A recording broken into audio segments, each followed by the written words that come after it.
ओम शांति।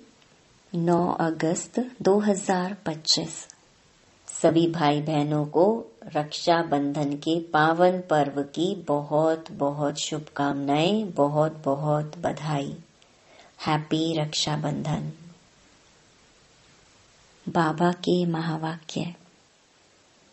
मीठे बच्चे, यह पुरुषोत्तम संगम युग कल्याणकारी युग है। इसमें ही पढ़ाई से तुम्हें श्री कृष्णपुरी का मालिक बनना है। प्रश्न: बाप माताओं पर ज्ञान का कलश क्यों रखते हैं? कौन सी एक रिवाज भारत में ही चलती है? उत्तर: पवित्रता की राखी बांध सबको पतित से पावन बनाने के लिए बाप माताओं पर ज्ञान का कलश रखते हैं। रक्षा बंधन का भी भारत में ही रिवाज है। बहन भाई को राखी बांधती है। यह पवित्रता की निशानी है। बाप कहते हैं, बच्चे तुम माँ में कम याद करो तो पावन दुनिया के मालिक बन जाएंगे। गीत। भोलेनाथ से निराला कोई और नहीं। ओम शांति। यह है भोलेनाथ की महिमा, जिसके लिए कहते हैं देने वाला है। तुम बच्चे जानते हो श्री लक्ष्मी नारायण को यह राज्य भाग्य किसने दिया? जरूर भगवान ने दिया होगा, क्योंकि स्वर्ग की स्थापना तो वही करते हैं। स्वर्ग की बादशाही भोलेनाथ ने जैसे लक्ष्मी नारायण को दी, वैसे ही श्री कृष्ण को दी। राधे कृष्ण अथवा लक्ष्मी नारायण की बात तो एक ही है, परंतु राजधानी है नहीं। उन्हों को सिवाय परमपिता परमात्मा के कोई राज्य दे नहीं सकते। उन्हों का जन्म स्वर्ग में ही कहेंगे। यह तुम बच्चे ही जानते हो। तुम बच्चे ही जन्माष्टमी पर समझाएंगे। श्री कृष्ण की जन्माष्टमी है तो राधे की भी होनी चाहिए, क्योंकि दोनों स्वर्ग के वासी थे। राधे कृष्ण ही स्वयंवर के बाद लक्ष्मी नारायण बनते हैं। मुख्य बात कि उन्हों को यह राज्य किसने दिया, यह राजयोग कब और किसने सिखाया? स्वर्ग में तो नहीं सिखाया होगा। सतयुग में तो वह है ही उत्तम पुरुष। कलयुग के बाद होता है सतयुग। तो जरूर कलयुग अंत में राजयोग सीखे होंगे, जो फिर नए जन्म में राजाई प्राप्त की। पुरानी दुनिया से नई पावन दुनिया बनती है। जरूर पतित पावन ही आया होगा। अब संगम युग पर कौन सा धर्म होता है, यह किसको पता नहीं। पुरानी दुनिया और नई दुनिया का यह है पुरुषोत्तम संगम युग, जो गाया हुआ है। यह लक्ष्मी नारायण है नई दुनिया के मालिक। इन्हों की आत्मा को आगे जन्म में परम पिता परमात्मा ने राजयोग सिखाया।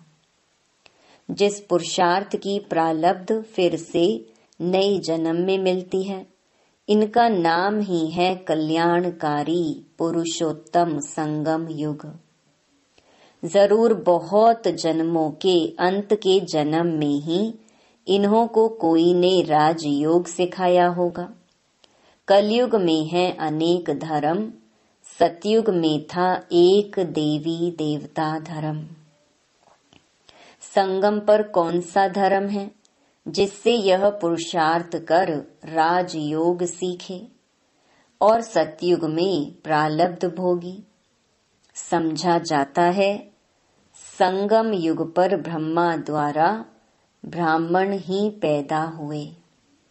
चित्रों में भी है ब्रह्मा द्वारा स्थापना कृष्णपुरी की। विष्णु अथवा नारायणपुरी कहो, बात तो एक ही है। अभी तुम जानते हो हम कृष्णपुरी के मालिक बनते हैं इस पढ़ाई से और पावन बनने से।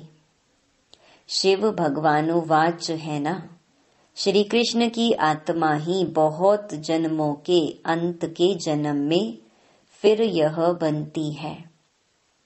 84 जन्म लेते हैं ना, यह है 84वां जन्म। इनका ही फिर ब्रह्मा नाम रखते हैं। नहीं तो फिर ब्रह्मा कहाँ से आया? ईश्वर ने रचना रची तो ब्रह्मा विष्णु शंकर कहाँ से आए? कैसे रचा? क्या छू मंतर किया जो पैदा हो गए? बाप ही उन्हों की हिस्ट्री बताते हैं। एडॉप्ट किया जाता है तो नाम बदलते हैं।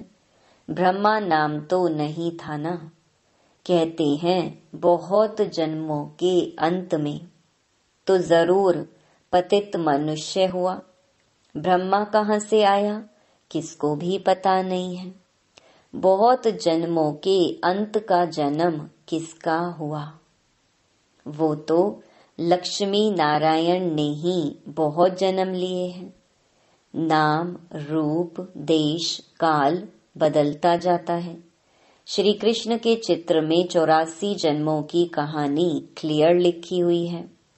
जन्माष्टमी पर श्री कृष्ण के चित्र भी बहुत बिकते होंगे, क्योंकि श्री कृष्ण के मंदिर में तो सब जाएंगे ना। राधे कृष्ण के मंदिर में ही जाते हैं। श्री कृष्ण के साथ राधे जरूर होगी।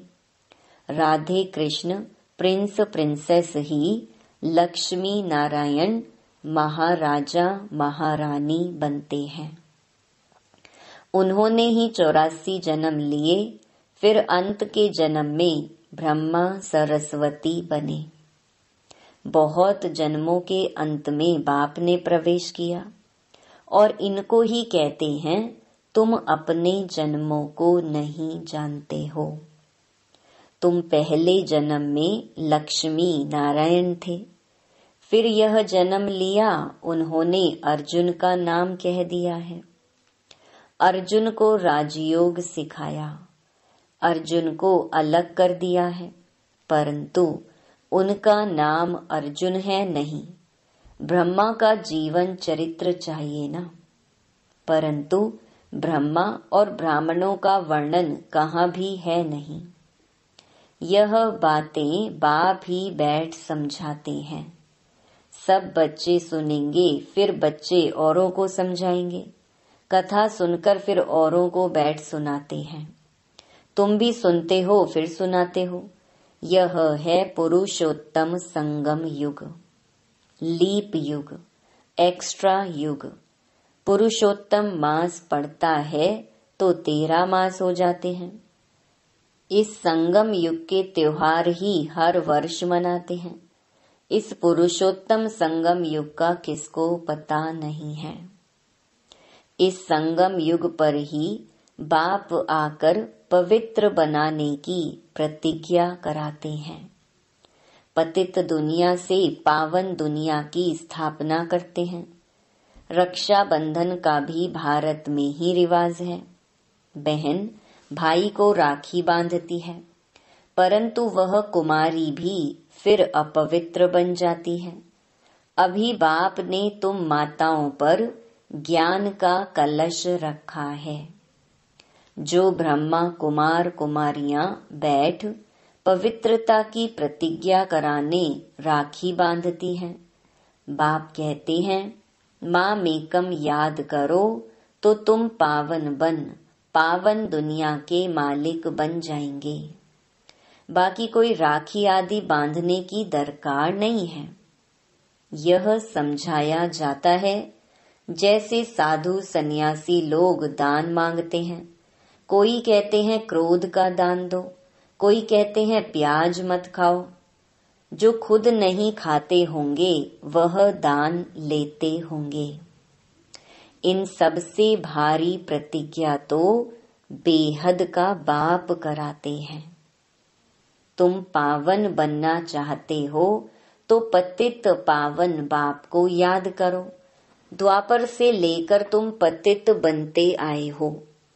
अब सारी दुनिया पावन चाहिए, वह तो बाप ही बना सकते हैं।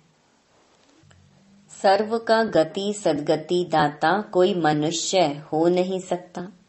बाप ही पावन बनने की प्रतिज्ञा लेते हैं। भारत पावन स्वर्ग था ना, पतित पावन वह परम पिता परमात्मा ही है। श्री कृष्ण को पतित पावन नहीं कहेंगे। उनका तो जन्म होता है, उनके तो माँ बाप भी दिखाते हैं। एक शिव का ही अलौकिक जन्म है। वह खुद ही अपना परिचय देते हैं कि मैं साधारण तन में प्रवेश करता हूँ। शरीर का आधार जरूर लेना पड़े। मैं ज्ञान का सागर पतित पावन राजयोग सिखलाने वाला हूँ। बाप ही स्वर्ग का रचयिता है और नरक का विनाश कराते हैं। जब स्वर्ग है तो नरक नहीं। अभी पूरा रौरव नरक है। जब बिल्कुल तमो प्रधान नरक बनता है तब ही बाप आकर सतो प्रधान स्वर्ग बनाते हैं। 100% पतित से 100% पावन बनाते हैं। पहला जन्म जरूर सतो प्रधान ही मिलेगा। बच्चों को विचार सागर मंथन कर भाषण करना है, समझाना है। समझाना फिर हरेक का अलग अलग होगा। बाप भी आज एक बात कल फिर दूसरी बात समझाएंगे। एक जैसी समझानी तो हो न सके। समझो, टेप से कोई एक्यूरेट सुने भी, परंतु फिर एक्यूरेट सुना नहीं सकेंगे। फर्क जरूर पड़ता है। बाप जो सुनाते हैं तुम जानते हो, ड्रामा में सारी नोंद है। अक्षर बाई अक्षर जो कल्प पहले सुनाया था वह फिर आज सुनाते हैं।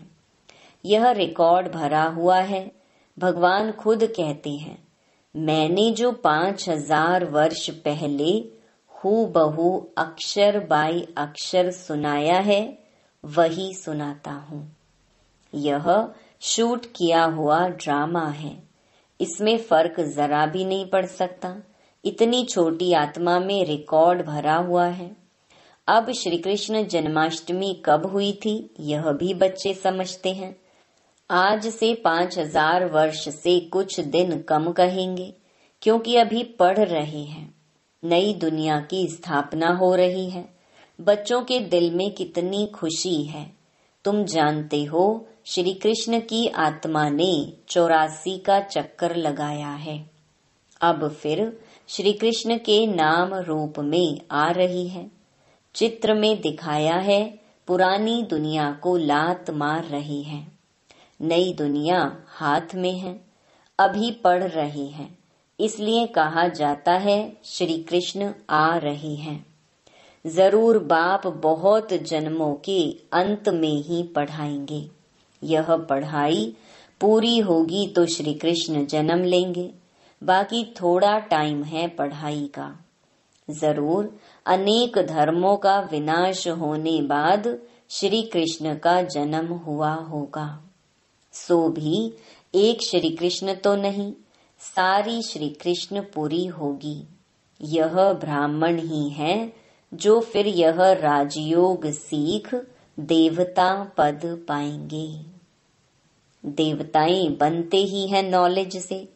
बाप आकर मनुष्य से देवता बनाते हैं पढ़ाई से।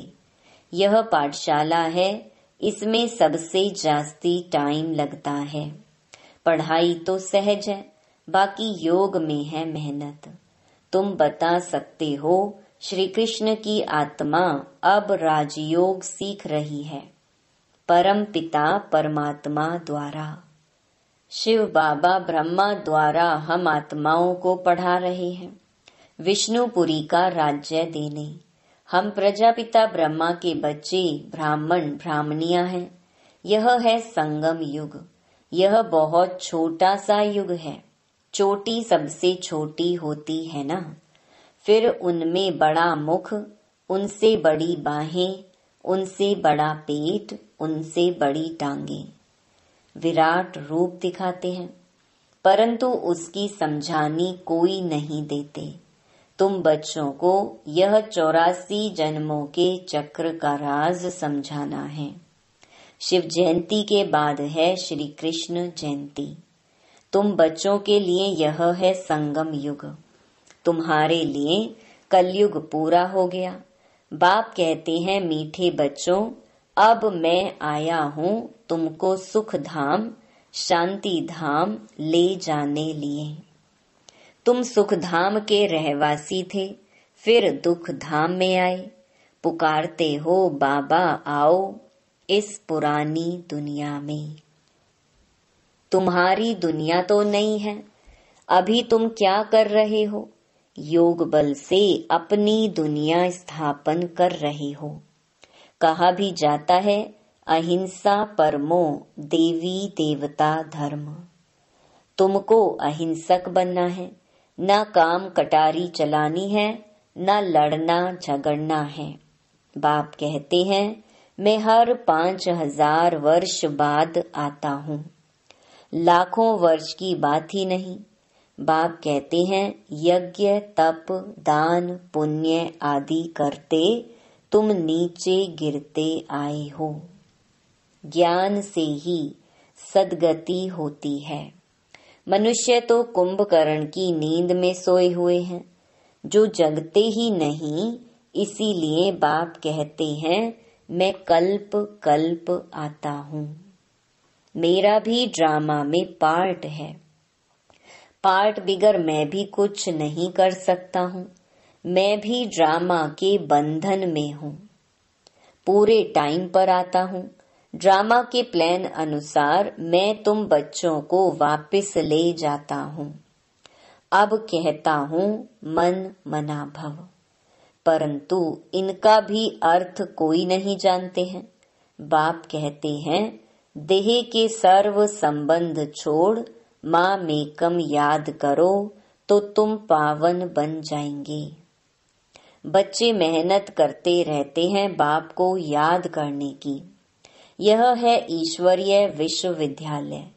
सारे विश्व को सद्गति देने वाला दूसरा कोई ईश्वरीय विश्वविद्यालय हो न सके। ईश्वर बाप खुद आकर सारे विश्व को चेंज कर देते हैं। हेल से हेवन बनाते हैं, जिस पर तुम फिर राज्य करते हो। शिव को बबूलनाथ भी कहते हैं, क्योंकि वह आकर तुमको काम कटारी से छुड़ाई पावन बनाते हैं। भक्ति मार्ग में तो बहुत शो है, यहाँ तो शांत में याद करना है।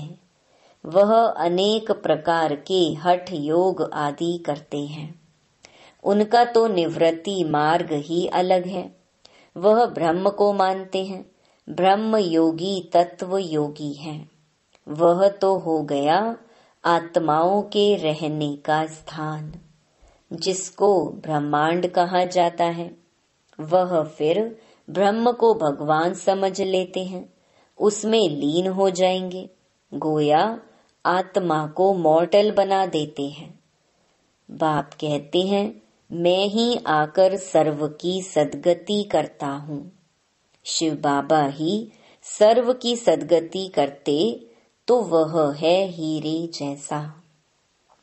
फिर तुमको गोल्डन एज में ले जाते हैं। तुम्हारा भी यह हीरे जैसा जन्म है, फिर गोल्डन एज में आते हो। यह नॉलेज तुमको बाप ही आकर पढ़ाते हैं, जिससे तुम देवता बनते हो। फिर यह नॉलेज प्रायलोप हो जाती है। इन लक्ष्मी नारायण में भी रचता और रचना की नॉलेज नहीं है। अच्छा, मीठे मीठे सिकिलधे बच्चों प्रति माता पिता बाप दादा का याद प्यार और गुड मॉर्निंग।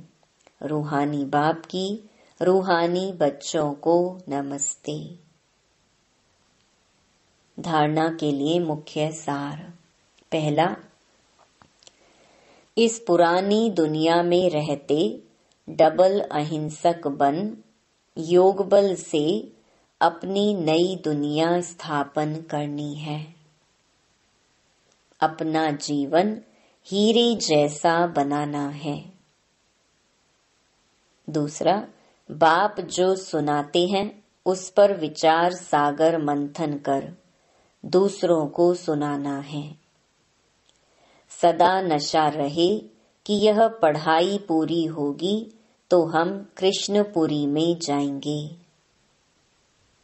वरदान, अपवित्रता के नाम निशान को भी समाप्त कर हिज होलीनेस का टाइटल प्राप्त करने वाले होली हंस भव।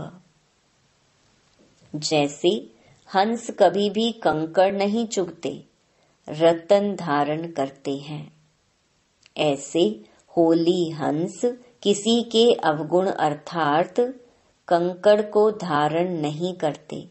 वे व्यर्थ और समर्थ को अलग कर व्यर्थ को छोड़ देते हैं, समर्थ को अपना लेते हैं। ऐसे होली हंस ही पवित्र शुद्ध आत्माएं हैं। उनका आहार व्यवहार सब शुद्ध होता है। जब अशुद्धि अर्थात अपवित्रता का नाम निशान भी समाप्त हो जाए तब भविष्य में हिज होलीनेस का टाइटल प्राप्त हो। इसलिए कभी गलती से भी किसी के अवगुण धारण नहीं करना। स्लोगन, सर्वंश त्यागी वह है जो पुराने स्वभाव संस्कार के वंश का भी त्याग करता है। अव्यक्त इशारे, सहज योगी बनना है तो परमात्मा प्यार के अनुभवी बनो। कोई भी कार्य करते बाप की याद में लवलीन रहो। किसी भी बात के विस्तार में न जाकर विस्तार को बिंदी लगाए बिंदी में समा दो। बिंदी बन जाओ, बिंदी लगा दो तो सारा विस्तार सारी जाल सेकंड में समा जाएगी और समय बच जाएगा। मेहनत से छूट जाएंगे। बिंदी बन बिंदी में लवलीन हो जाएंगे। अच्छा, ओम शांति।